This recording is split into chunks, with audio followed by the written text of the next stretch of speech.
Hey guys, welcome to this episode of Federation Nation. I am Anthony, this is Collectors Entertainment Network, and today we're going to take a look back at SummerSlam 89.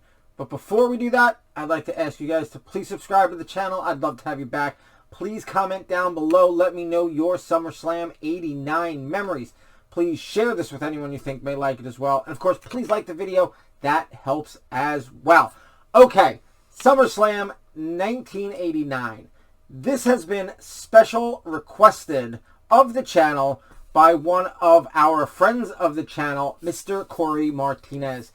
One of the first friends of the channel. He has been commenting on videos basically every time I post a video, especially the WWF videos. He's always there to comment and share his memories. He has asked me to do this for quite some time. But the fact is that I got to sit down and watch a 3-hour pay-per-view in order to do a video, so it has taken me some time. So I thank you for your patience, Corey Martinez, but we're going to get into this. Apparently, this has a very special meaning for him, so he wanted to hear my thoughts about it. I have the program here. I got this program back in 1989. If I remember correctly, now, I was 12 years old when this happened. So we're going back a ways. You know, we're going back to 1989. But if I remember correctly, I was at my sister's apartment, my sister and her husband's apartment, and we were getting ready to watch the pay-per-view because they ordered it for me. They had the cable box, right? So they ordered it, and I came over to watch it. But I didn't have the program yet. And if I recall, I walked down the block to like a stationery store with a newsstand in it, got the program, and then came back before the event started. So let's go through the program, and then we shall go through the matches as they're in the program. Okay? All right, guys, here it is. Here is the SummerSlam 89 program. Again, I got this on newsstands. So this was not, you know, it says official souvenir edition. It would not be exactly the same as the one in the arena, again. And it also has a amount of $2.25. I'm sure in the arena it was at least $5. But there you go. Here is the back. The Meadowlands Arena, which is where it was. SummerSlam 88 was at Madison Square Garden. And then they just went across into New Jersey for SummerSlam 89. So yeah, SummerSlam 89, August 28th, 1989. So let's go through here. Alright, so if you guys know, especially at this time, these programs used to basically take whatever the current program was for the house shows, and then they changed the cover, and then they would insert the pay-per-view stuff in the middle. So a lot of it's just regular program stuff. So here you go. Here's the cover, right? And that has the card on it right there. Here you see SummerSlam card. And then, of course, this is what I got this on August 28th, 1989. See, I wrote it down. So, yeah, that kind of goes along with my memory. I got it day of the event at a place called News and Nosh. And I think that was the name of the little stationery store. So, yeah, I think my memory is actually pretty good on this. All right, I was only 12. I'm 45 now, so do the math. All right, so there you go. And let's go, keep on going. Look, ring scene. They're, you know, a little write-up on basically SummerSlam. Because, again, this is the program that was, you know, going around the house shows at the time. So they were trying to build up SummerSlam as well. So you got Rude, Warrior, stuff like that. Yeah, the Brainbusters, the Hart, DiBiase versus Snuka. We'll get into all that. We'll go through this first. Hulk Hogan, busier than ever. All right. And then you got free WWF Back to School gear. Pretty cool. Teaming up with Baby Ruth and Butterfinger. The old infamous WWF tote bag. Andre the Giant out to make some sour mash. Here you go. Now, here is the insert that is SummerSlam specific. Got a little write-up there. And, of course, you've got Hulk Hogan and Brutus the Barber Beefcake versus Zeus and Macho Man Randy Savage. Of course, this was the match that everyone was looking forward to. It was the main event. The prior year was Macho Man and Hogan versus Andre and DiBiase. Got two of the same competitors in the main event, except they're on different teams now. This was a good match. It had a lot of outside stuff with Sherry and for Macho Man and Zeus, and then Elizabeth came down for Beefcake and Hogan, and then the whole Sherry gets into the ring or Elizabeth flips her into the ring, and then Sherry apparently has a purse that apparently, it's like a loaded purse. It's got some sort of heavy object in. Hogan uses that to, of course, hit Zeus and defeat Zeus. But then, of course, by the end of it, Elizabeth gets Sherry with it. So there's a lot of that kind of silliness around that match. And they kind of kept Hogan and Zeus apart until the very end when, one-on-one, when Hogan went against Zeus one-on-one, and that's when, the end of the match came. So that, it was a pretty good match. You got Macho Man pretty much carrying it for his side of the, of the team, and then Hogan and Beefcake. It was pretty much Hogan and Savage carrying that match. Rick Rude versus the Ultimate Warrior. This is a rematch from WrestleMania 5 that had just happened that spring, and Warrior gets the title back. It was a pretty good battle back and forth between the two of them, but right at the end, Roddy Piper, who is freshly back into the WWF at WrestleMania 5, comes down, distracts Rick Rude, enabling the Ultimate Warrior to get him, take advantage of the situation, get him from behind, and then, do a tackle, and then all that, the big body press, all that stuff. So, good match, especially for Warrior. Warrior, he gets knocked for not being a great wrestler, but usually at these big events, he'd actually come through with good matches. Hogan versus Warrior at WrestleMania 6 is a good match. Warrior versus Savage at WrestleMania 7 is an amazing match. Now, yeah, I know Macho Man's probably running it, but Warrior's in there, so he comes up good on the pay-per-views. All right, let's go through the catalog real quick, just because we're here with it. It's not SummerSlam specific, but it is cool to look back. Oh, look, WrestleMania, the board game, the VCR board game, and then a bunch of this cool stuff. Look at all this awesome stuff. Look, baby stuff, onesies, bibs. You have your T-shirt page. This is always my favorite. I always wanted to order all of the T-shirts. You got some Superstar posters and some wall hangs. Alright, that is going to pretty much wrap it up for the catalog. The Ultimate Warrior hang, that was pretty cool. Alright, back to the SummerSlam card. Again, this is part of the insert that is SummerSlam specific to this program. You got Demolition and King Duggan. This is back when Hacksaw Jim Duggan was King Duggan versus Andre and Akeem and Boss Man. This is what it is. Andre doesn't get that much, doesn't get involved that much. It was obviously towards the end of his career. They use him more as a threat and a menace from the outside of the ring, but he doesn't get into the ring all that much. It's a good match. It's definitely not my favorite match. There's the 6-man tag on this card, which is possibly my first or second favorite match.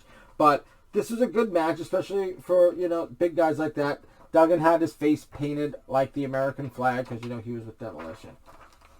Alright, Jimmy Snuka versus the $1 Million Man. It was an okay match. Nothing special. DiBiase won by countout. I don't think they wanted to take the shine off Snuka right away because he just came back at WrestleMania 5. The next pay-per-view, remember there was only 4 at that time. The next pay-per-view, have him lose by countout, fine, but you didn't want to take the shine off him yet. But he would eventually sort of fill that role. You got Dusty Rhodes versus Honky Tonk Man. This is a good match, entertaining match. Dusty Rhodes is Dusty Rhodes. He's always going for the elbow. But it was a good match. Mr. Perfect versus the Red Rooster. This was basically a squash match. It was like a 3-minute match, maybe 4 minutes. Maybe I'm exaggerating, but that's what it felt like. And Mr. Perfect was still in his perfect streak, hadn't lost yet. But it was really just a squash match. It was just a few minutes. It was almost like watching a Superstars of Wrestling match, and you think it would be a little bit better. especially because Terry Taylor, Red Rooster, whatever you want to call him, he was a good wrestler. You know, he's a competent wrestler. He was good in the ring. But that was, like I said, weird, and it was kind of like a squash match. The reason why I went around this way is because this was the first match of the card, and probably the best match of the card. The Brainbusters had just recently won the titles, so the titles were not on the line because apparently the match was signed before they won the title. So you think that would mean the Harts would win. But ultimately, no, the Harts would lose because of, you know, chicanery and shenanigans by Bobby Heenan. But let me tell you something. This was the opening match of the night. You forget back in 1989 how over the Harts were. With maybe the exception of the Hogan introduction, I am telling you, the biggest pop of the night was the first match when the Harts came out. It was the biggest pop of the night. I'm telling you, go back and watch SummerSlam 89 and hear the pop for the Hart Foundation. It is the biggest of the night, maybe slightly less than Hogan, but maybe not. I mean, it was really good. They were so over. You forget how over the Harts were back at that time. All right. Greg the Hammer Valentine versus Hercules. I mean, that was sort of just a whatever match. That was really more, they have Rugged Ronnie Garvin as the ring announcer, and that was really more to sort of extend the Hammer versus Garvin feud.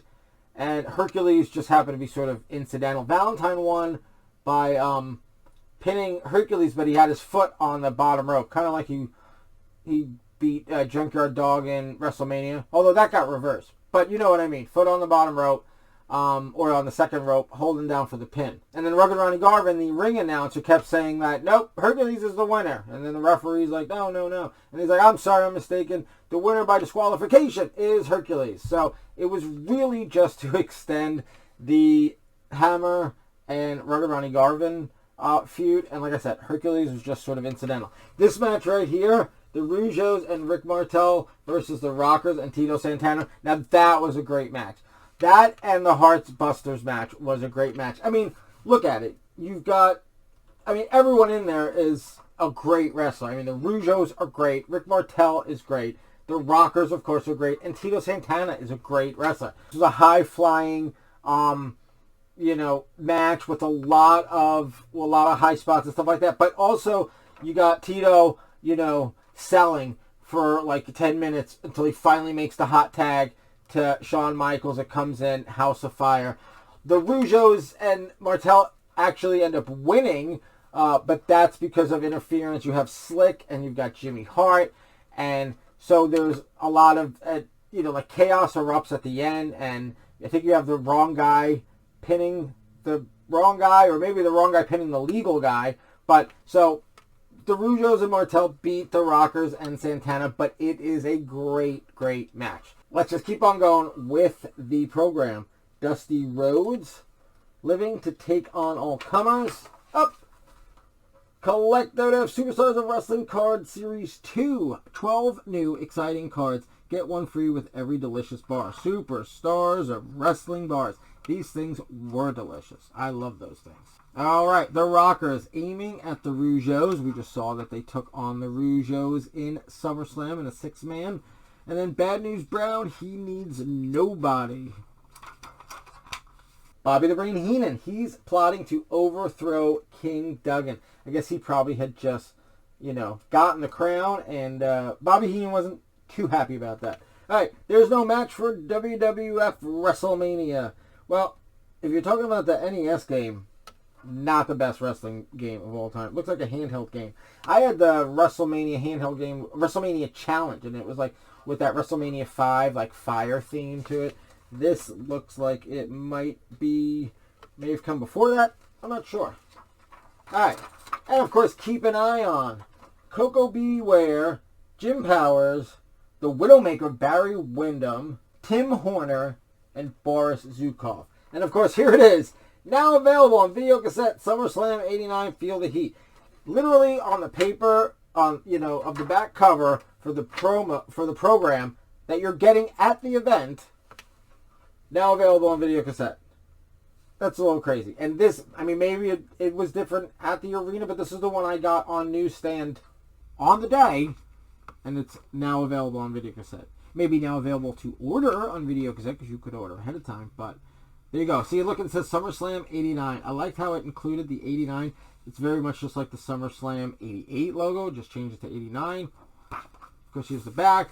But by the time they actually got to the logo, they just did SummerSlam, and they dropped the 89. Alright, guys, so that is SummerSlam 89. I remember, like I said, I remember watching it live. I was at my sister and brother-in-law's apartment. My niece had just been born. I mean, she was born in July of 89, like the end of July of 89. So we're talking she was like a few weeks old, maybe just over a month old. And like I said, I walked down. See, that's the thing. It's like I was 12 years old, and I just walked down to, down the street to like a corner store, got the program, then walked back, and then watched the pay-per-view with program in hand. I do remember that so very well. Alright, I mean, that's it for this week. Guys, again, please subscribe. I'd love to have you back. Please comment down below. Tell me any memories you have of SummerSlam 89. Again, please share this video with anyone you think may like it as well. And please like the video. It helps a lot. Alright, that's it for SummerSlam 89. I'm going to see you guys next week for another episode of Federation Nation. But until then, guys, have a good one.